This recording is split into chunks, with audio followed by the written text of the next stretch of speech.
बिस्मिल्लाहिर्रहमानिर्रहीम। आप देख रहे हैं चैनल दी पॉइंट में वहीद अजीज़ आपसे मुखातिब हूँ। सियासी हालात अब जो हैं वो मैदान में तब्दील हो गए हैं। मैदान भी वो जो मैदान जंग कहलाता है।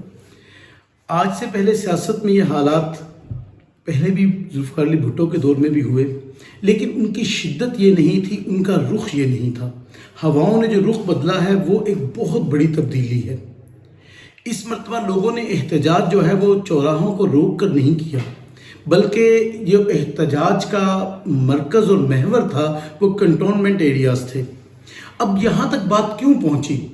इसलिए कि लोगों के पास सोशल मीडिया के ज़रिए वो ख़बरें भी आ गई जो कभी उनकी तारीख़ का हिस्सा थी, और वो ख़बरें भी आ गई जो लोगों से आम तौर पर पोशीदा रहती थी। बहुत सी ऐसी बातें थी जिससे हमारे बड़े ला इल्म थे, लेकिन अब एक नौजवान जो है वो एक दुनिया हाथ में लिए फिरता है जब उसके हाथ में मोबाइल फ़ोन होता है।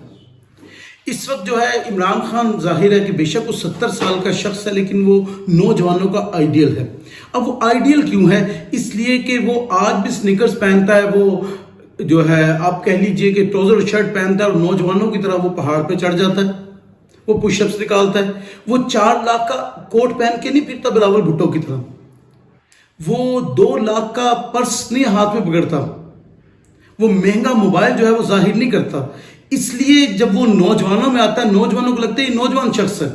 उसने 70 साल की उम्र में नौजवानों को अट्रैक्ट किया, और ये अट्रैक्शन हमारी किसी पॉलिटिकल पार्टी के किसी सरबराह के पास नहीं है। पूरी जिम्मेदार जुमला बोल रहा हूँ ये। हमारे यहाँ जो नौजवान थे, चूंकि वो फ्यूडल लॉर्ड सिस्टम से आए, या वो नौजवान थे जो इंडस्ट्री से आए, उनके पास जो पैसा था उन्होंने उस पैसे को यूटिलाइज किया। इमरान खान स्पोर्ट्समैन था, स्पोर्ट्समैन ने अपने उसी रवैये को सामने रखा, और इस तरह वो पब्लिक में इतना पॉपुलर हो गया कि जब उसे अरेस्ट किया, कि इसे अरेस्ट करना कोई बड़ा इशू नहीं है। पाकिस्तान में हर एक वजीर आजम किसी न किसी सूरत में गिरफ्तार हुआ है, या किसी न किसी सूरत में उसे कानून का इस तरह सामना करना पड़ा कि वो बहुत सख्त किस्म का वक्त उस पर आया। लेकिन जैसे इमरान खान गिरफ्तार होता है तो उसी वक्त मुल्क में एक अजीब सूरत हाल पैदा हो जाती है। अगरचे जो इस्लामाबाद हाई कोर्ट के चीफ जस्टिस ने बहुत देर फैसले को रोक कर रखा और रिएक्शन उस वक्त तक काफी कम था, लेकिन जैसे ही फैसला सुना दिया गया उसके बाद रिएक्शन आया वो बहुत खतरनाक था। इमरान खान की पॉपुलैरिटी है ये, जो तोड़ फोड़ हुई मैं उसे सपोर्ट नहीं कर रहा, ये बेहतर नहीं हुआ।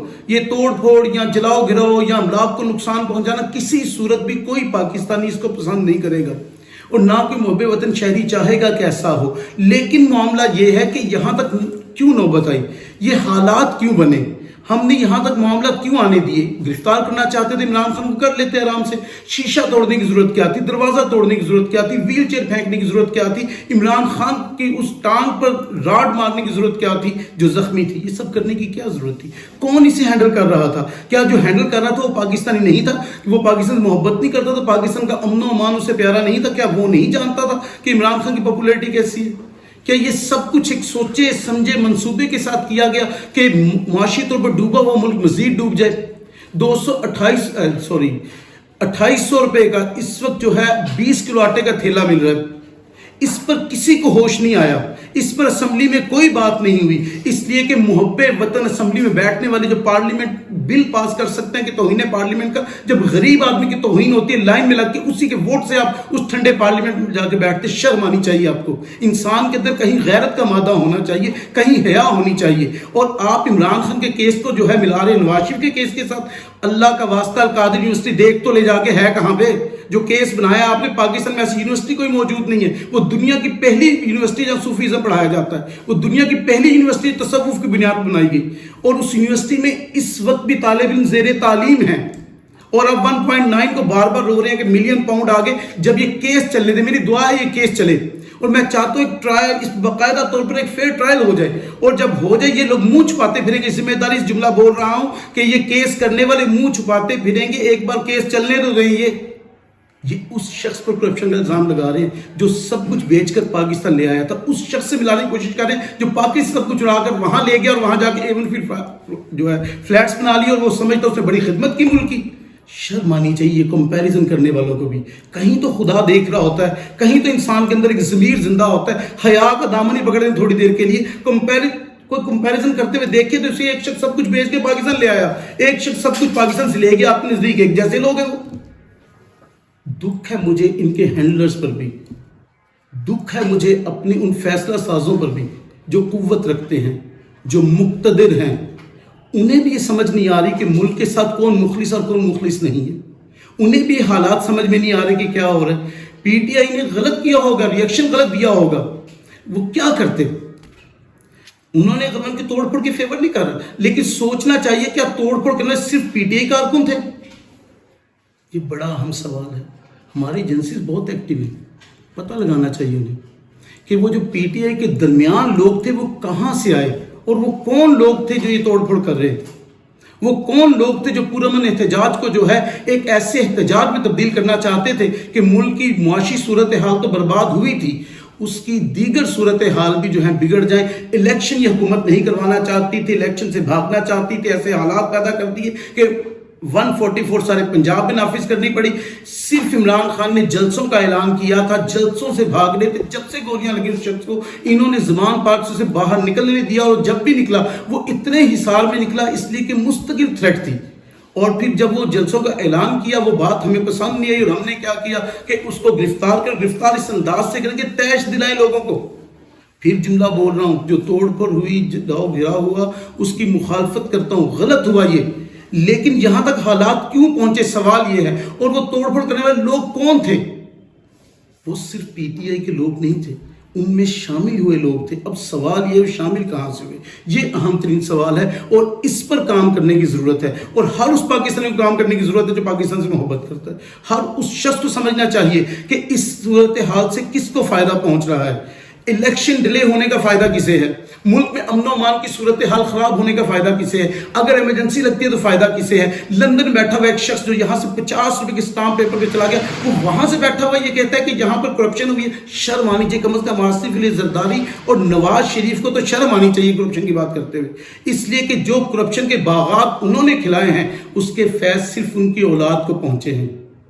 اولاد نالائق ترین ہے، پھر بھی چاہتے ہیں وزیر اعظم بنے. اولاد کو نہ کوئی انفارمیشن ہے. جتنا ذلیل بلاول نے ہمیں بھارت میں کروا دیا، اس کے بعد کیا اسے پرائم منسٹر بننا چاہیے؟ اس کی تو وزارت خارجہ بھی لے لینی چاہیے تھی اگر ہمارے ہاں واقعی کوئی نظام ہوتا. لیکن نظام نہیں ہے ہمارے ہاں. ہمارے ہاں گٹھ جوڑ ہوتے ہیں، پھر ٹولے بنتے ہیں، پھر مل کر عوام کو بے وقوف بنایا جاتا ہے. میں نے ابتدا میں بات کہی کہ وہ غریب آدمی جو آٹے کی لائن میں لگ کے مر گیا، اس پر اسمبلی میں بات نہیں ہوئی.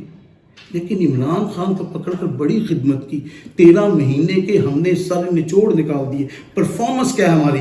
1 سال ایک کرائٹیریا ہوتا ہے، ایک پیرامیٹر ہوتا ہے اکانومی کو دیکھنے کے لیے. او بھائی کوئی بیٹھے تو اس ان میں بتائے کہ اکانومی میں کیا کیا انہوں نے، کیا کر دیا ملک کی معاشی حالت کو. 1 سال دنیا کے بڑے بڑے اکانومسٹ یہ بات کہہ گئے ہیں، وہ لارڈ کینز ہو، وہ الفریڈ مارشل ہو، پڑھ لیجیے آپ نے، وہ کیا کہہ کر گئے ہیں کہ 1 سال جو ہے وہ پیرامیٹر بنتا ہے. اب 1 سال بعد اگر ہم سوال کریں گے کہ آپ نے اکانومی کے ساتھ کیا کیا تو آپ اس پر غصہ کر جاتے ہیں، آپ کیسز بنا دیتے ہیں لوگوں کو، آپ لوگوں کے پیچھے جو ہے اداروں کو لگا دیتے ہیں. عوام اور اداروں کو سامنے نہ لائیں. اداروں کی مضبوطی ہی ریاست کی مضبوطی ہے.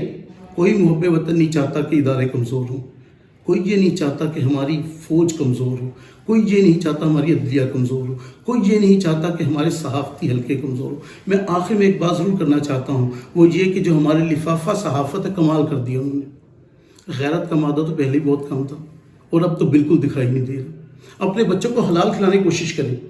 آپ نے جتنے الزامات ان دنوں لگائے کسی ایک کی تحقیق بتا دیجئے، لیکن آپ مسلسل جھوٹ بولتے رہے.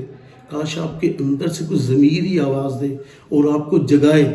یہ جو آپ صحافی نہیں، آپ لفافی ہیں سارے، آپ صحافت کے نام پر دھبا ہیں سارے.